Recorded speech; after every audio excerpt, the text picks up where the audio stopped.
Hello दोस्तों, स्वागत है आज आपका फिर से एक नए वीडियो में। तो चलिए आज शुरू करते हैं नागरिक शास्त्र कक्षा 7 का पाठ नंबर 2। पाठ का नाम है व्यवस्थापिका कानून बनाना। हमारे संविधान में कहा गया कि भारत अर्थात इंडिया राज्यों का संघ है। इसका अर्थ यह है कि भारत संघ का पूरा क्षेत्र सभी राज्यों और केंद्र शासित प्रदेशों से मिलकर बना है। अपने शिक्षक की सहायता से भारत का राजनीतिक मानचित्र देखकर अपने देश के राज्यों एवं केंद्र शासित प्रदेशों की सूची अपनी अभ्यास पुस्तिका में बना सकते हैं। भारत में संघ अर्थात केंद्र तथा राज्यों के अधिकार, राज्य सरकारों के अधिकार संविधान द्वारा निश्चित किए गए हैं। चूंकि भारत राज्यों का संघ है, इसलिए संघ और राज्य के काम बटे हुए हैं।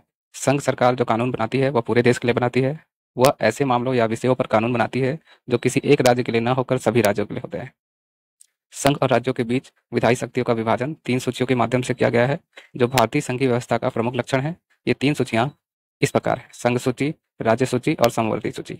संघ सूची: इस सूची के विषय पर विधि या कानून बनाने का अधिकार संसद को प्राप्त है, जिनमें से कुछ प्रमुख विषय हैं, जैसे रेल, जल परिवहन, हवाई जहाज, राष्ट्रीय राजमार्ग, बैंक, विदेशी मामले, स्मारक, रक्षा, संचार साधन, डाक एवं तार।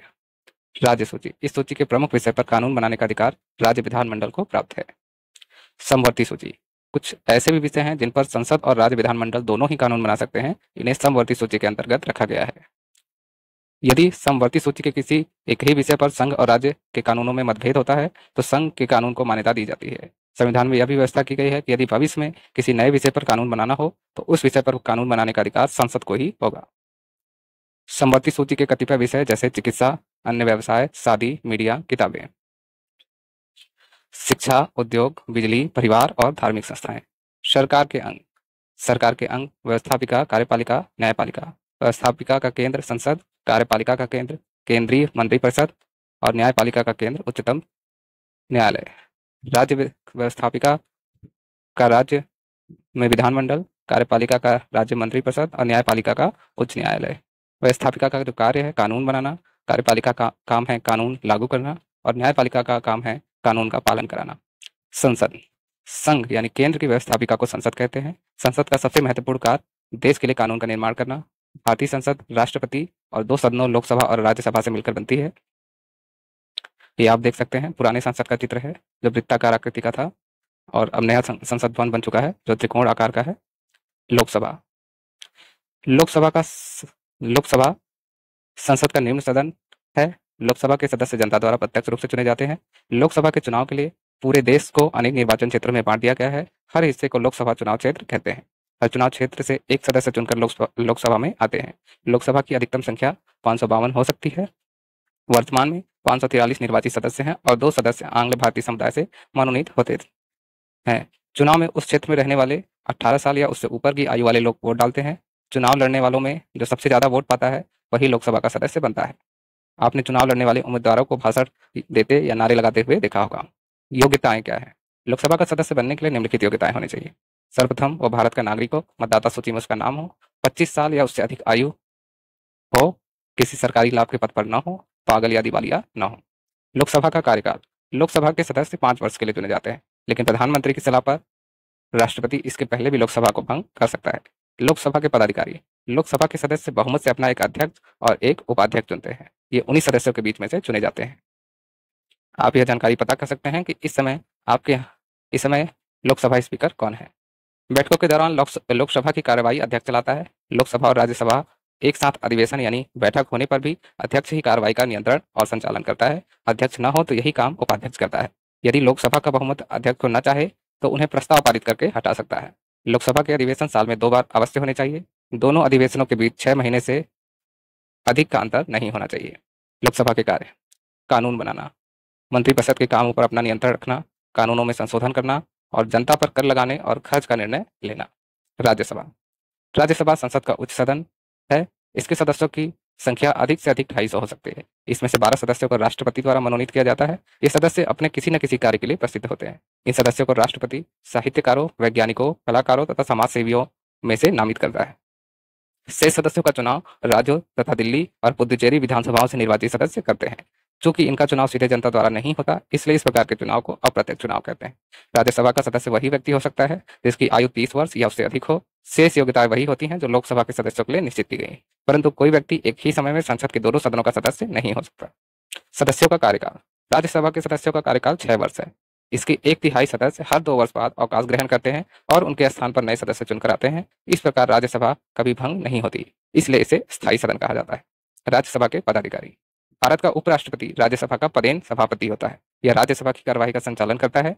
जब सभापति उपस्थित नहीं रहता तब उसके स्थान पर उपसभापति कार्य करता है। अधिवेशन यानी कि बैठक। राज्यसभा का वर्ष में 2 बार अधिवेशन या बैठक होना आवश्यक है। एक बैठक और दूसरी बैठक के बीच 6 माह से अधिक का अंतर नहीं होना चाहिए। राज्यसभा का कार्य। लोकसभा की तरह राज्यसभा भी कानून बनाने का कार्य करती है। दोनों सदनों द्वारा जब कोई प्रस्ताव या विधेयक स्वीकार कर लिया जाता है तब राष्ट्रपति के पास हस्ताक्षर के लिए भेजा जाता है। राष्ट्रपति के हस्ताक्षर के बाद वह विधेयक कानून बन जाता है। विशेष बात यह है कि धन से संबंध रखने वाले विधेयक लोकसभा में ही प्रस्तुत किए जा सकते हैं। राज्यसभा में केवल उन पर चर्चा की जाती है। कानून निर्माण की प्रक्रिया। संसद का सबसे महत्वपूर्ण काम है देश के लिए कानून बनाना और कानून बदलना। जिस विषय पर कानून बनाना होता है उसका एक प्रस्ताव तैयार किया जाता है, उसे विधेयक कहते हैं। विधेयक 2 प्रकार के होते हैं, साधारण विधेयक तथा धन विधेयक। कानून बनाने की संक्षिप्त प्रक्रिया इस प्रकार है। साधारण विधेयक। साधारण विधेयक लोकसभा या राज्यसभा में किसी में भी पहले पेश किया जा सकता है। इस विधेयक को कोई भी मंत्री पेश कर सकता है। साधारण विधेयक 3 चरणों में पारित होता है, जिसे 3 वाचन कहते हैं। पहला वाचन। लोकसभा के सदस्य ने अध्यक्ष से विधेयक पेश करने की अनुमति मांगी। उनकी अनुमति से लोकसभा में विधेयक पेश किया गया। हर सदस्य को विधेयक की एक प्रति दी गई और उसके बारे में बताया गया। कुछ दिनों बाद समय तय किया गया और विधेयक के हर बिंदु पर विस्तृत चर्चा की गई। कई सदस्यों ने संशोधन भी सुझाए। दूसरा वाचन। कुछ दिनों बाद संशोधन के साथ विधेयक दोबारा बारीकी से पढ़ा गया और विधेयक का विश्लेषण किया गया। इसी समय विधेयक में जरूरी संशोधन भी किए गए। तीसरा वाचन। द्वितीय वाचन के पश्चात विधेयक का प्रारूप निश्चित हो जाता है। इस वाचन में संपूर्ण विधेयक को स्वीकार या अस्वीकार करने के संबंध में चर्चा होती है। इस चरण में विधेयक में कोई भी महत्वपूर्ण संशोधन नहीं किया जाता है। यदि सदन का अपेक्षित बहुमत इसका समर्थन कर देता है तो विधेयक पारित हो जाता है। यदि विधेयक स्वीकृत हो जाता है तो उसे दूसरे सदन में स्वीकृति हेतु भेजा जाता है। दूसरे सदन में भी विधेयक इन तीनों अवस्थाओं में से गुजरता है। यदि दूसरा सदन भी इसे स्वीकृत कर लेता है तो उस विधेयक को राष्ट्रपति की स्वीकृति के लिए भेजा जाता है। राष्ट्रपति के हस्ताक्षर के पश्चात वह कानून बन जाता है। कानून बनाने की प्रक्रिया के मुख्य बिंदु। साधारण विधेयक पहले किसी भी सदन में पेश किया जा सकता है, राज्यसभा या लोकसभा में। आधे से अधिक उपस्थित सदस्यों का मत यदि विधेयक के पक्ष में होता है तो विधेयक उस सदन में पारित हो जाता है। राष्ट्रपति के हस्ताक्षर से पहले दोनों सदनों से विधेयक पारित होना जरूरी है। आमतौर पर जब मत लिए जाते हैं तो सभा का सभापति अपना मत नहीं देता, पर यदि विधेयक के पक्ष और विपक्ष में बराबर सदस्यों के मत हैं तो सभापति अपना मत दे सकता है। इस स्थिति में उसका मत निर्णायक होगा। यदि साधारण विधेयक एक सदन से पारित हो जाता है पर दूसरे सदन से नहीं पारित होता तो समस्या उठ खड़ी होती है। इसे सुलझाने के लिए राष्ट्रपति दोनों सदनों की संयुक्त बैठक बुला सकता है। राष्ट्रपति साधारण विधेयक को सुझावों सहित वापस लोकसभा में भेज सकता है। लोकसभा चाहे तो उस विधेयक को वहीं पर समाप्त कर सकती है, परंतु वही विधेयक लोकसभा द्वारा राष्ट्रपति को भेजे जाने पर राष्ट्रपति को अपने हस्ताक्षर करने ही होंगे। धन विधेयक। जिन विधेयकों में खर्चे या आमदनी की बात जुड़ी है, जैसे बजट, तो उसके लिए प्रक्रिया कुछ अलग है। ऐसे विधेयक राष्ट्रपति की अनुमति से ही संसद में पेश किए जा सकते हैं। ये विधेयक पहले हमेशा लोकसभा में पेश किए जाते हैं, उन्हें मंत्री ही पेश कर सकते हैं। केवल लोकसभा ही इन विधेयकों पर मत दे सकती है, यानी ये विधेयक लोकसभा से ही पारित होते हैं। राज्यसभा का ये विधेयक केवल चर्चा के लिए भेजा जाता है, यानी ये जो विधेयक होता है राज्यसभा में सिर्फ चर्चा के लिए भेजा जाता है। राज्यसभा केवल 14 दिन के लिए धन विधेयक अपने पास रख सकती है। लोकतंत्र का एक और महत्वपूर्ण सिद्धांत है बहुमत का शासन। बहुमत से लोग चुने जाते हैं और बहुमत से विधेयक पारित होते हैं। और भी चीजें जानने के लिए जो हमारे उत्तर प्रदेश के संदर्भ में है, हमारे प्रदेश की व्यवस्थापिका को विधानमंडल कहते हैं। यह राज्यपाल, विधानसभा तथा विधान परिषद से मिलकर बनती है। विधानसभा में 403 सदस्य होते हैं जो जनता द्वारा निर्वाचित होते हैं, जबकि एक सदस्य का मनोनयन राज्यपाल आंग्ल भारतीय समुदाय से कर सकता है। वही व्यक्ति विधानसभा का चुनाव लड़ सकता है जो 25 वर्ष या उससे अधिक आयु का हो। विधानसभा के सदस्यों को विधायक या एमएलए कहा जाता है। सभी सदस्य मिलकर अपने बीच में से एक अध्यक्ष और एक उपाध्यक्ष का चुनाव करते हैं। सामान्यतः विधानसभा का गठन 5 वर्ष के लिए किया जाता है, परंतु मंत्रिपरिषद की सलाह पर राज्यपाल इसे समय से पहले भी भंग कर सकता है। उत्तर प्रदेश विधान परिषद में 100 सदस्य होते हैं। इसमें 38 सदस्य विधानसभा द्वारा, 36 सदस्य स्थानीय संस्थाओं द्वारा, 8 शिक्षकों द्वारा तथा 8 स्नातकों द्वारा निर्वाचित होते हैं। 10 सदस्य राज्यपाल द्वारा मनोनीत किए जाते हैं। वही व्यक्ति विधान परिषद का सदस्य बन सकता है जो 30 वर्ष या उससे अधिक आयु का हो। विधान परिषद के सदस्यों को विधायक या एमएलसी कहते हैं। विधान परिषद के सदस्य अपने बीच में से एक सभापति और एक उपसभापति चुनते हैं। विधान परिषद एक अस्थायी सदन है। इसके सदस्यों का चुनाव 6 वर्ष के लिए किया जाता है। प्रत्येक दूसरे वर्ष 1/3 सदस्य अवकाश ग्रहण करते हैं। विधानमंडल का मुख्य कार्य कानून बनाना है। विधानसभा एवं विधान परिषद द्वारा पारित विधेयक राज्यपाल की सहमति के बाद कानून बन जाता है। हमारे प्रदेश का विधानसभा भवन लखनऊ में स्थित है।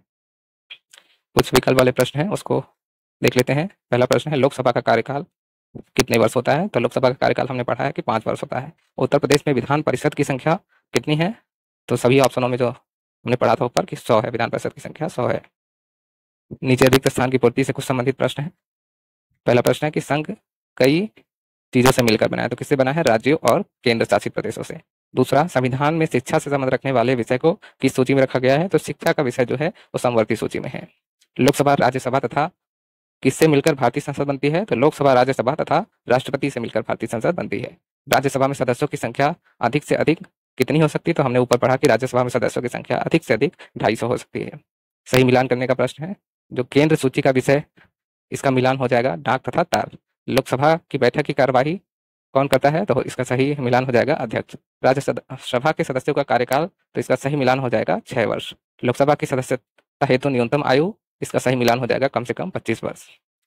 इस प्रकार यह पाठ हमारा पूर्ण होता है। फिर से मिलेंगे आपसे किसी ऐसी रोचक जानकारी के साथ। धन्यवाद। जय हिंद।